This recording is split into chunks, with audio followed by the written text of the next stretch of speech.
परिवार। हर रात की तरह आज भी मैं देर रात घर पहुंचा। हमेशा से कोई गलत आदत ना होने के कारण कॉलोनी में कोई भी मुझे देर रात आने पर गलत नज़रों से नहीं देखता था। मैं हमेशा इस बात को लेकर गर्व करता कि लोग अपने बच्चों को मेरी उपलब्धियों का उदाहरण देकर अच्छा पढ़ने लिखने की सलाह देते हैं।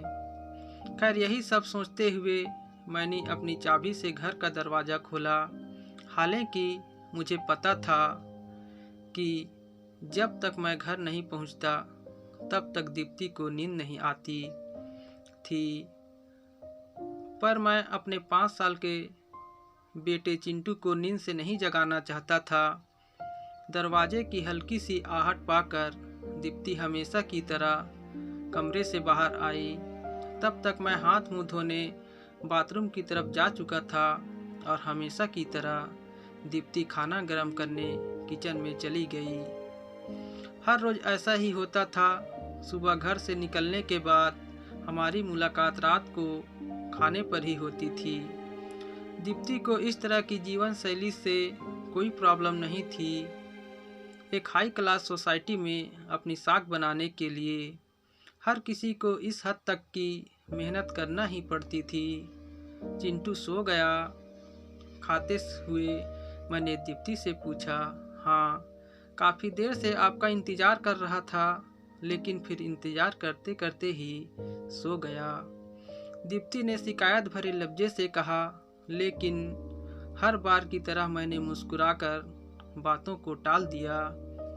रात को देर से सोने के कारण हर रोज़ मैं सुबह देर से ही उठता था, लेकिन जब तक मैं उठता तब तक चिंटू स्कूल चला जाता था।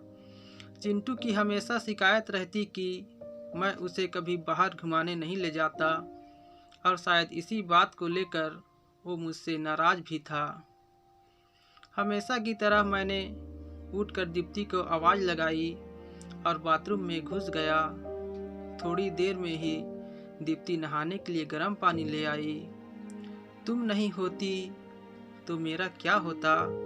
हमेशा की तरह मैंने पानी की बाल्टी लेते हुए अपना घिसा पीटा, डलाक मारा और हमेशा की तरह ही दीप्ति मुस्कुराते हुए खाने की तैयारी करने किचन में चली गई।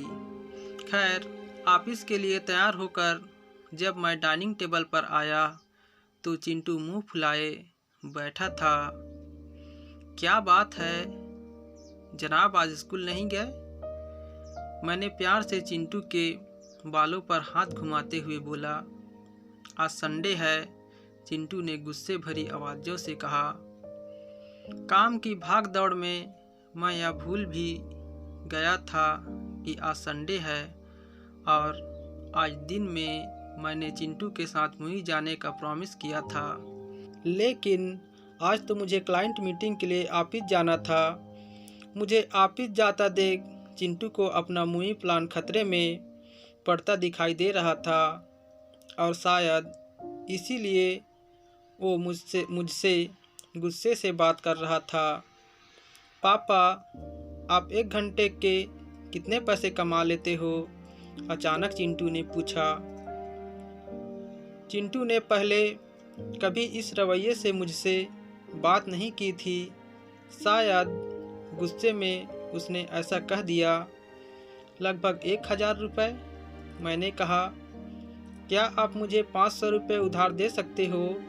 चिंटू ने कहा। लेकिन तुम्हें पैसे क्यों चाहिए? मैंने थोड़ा गंभीर होते हुए पूछा। मुझे चाहिए, चिंटू ने बनावटी मुंह बनाते हुए कहा। खैर, मैंने चिंटू को 500 रुपये दे दिए। चिंटू उठा और अंदर से अपनी गुल्लक ले आया। चिंटू ने अपनी गुल्लक से 500 रुपये निकाल कर 1000 रुपये मेरे हाथ में रखते हुए कहा, क्या आप कल मुझे आपका 1 घंटा दे सकते हैं? मुझे आपके साथ बैठकर खाना खाना है। बहुत बिगाड़ रखा है तुम्हारी मम्मी ने तुम्हें।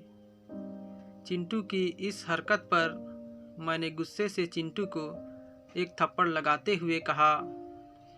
आज ऑफिस जाते हुए मेरे मन में बस यही सोच रहा था कि इस भाग दौड़ भरी जिंदगी में क्या सब कुछ खरीदा जा सकता है। हालांकि मैं भी चिंटू को यही सिखा रहा था। परिवार के लिए पैसा कमाने की चाह में हम परिवार को समय देना ही भूल जाते हैं। जिंदगी में सबके बीच में तालमेल बिठाकर चलना ही समझदारी है। दोस्तों, यह कहानी आप लोगों को पसंद आई हो तो कमेंट करके ज़रूर बताइएगा।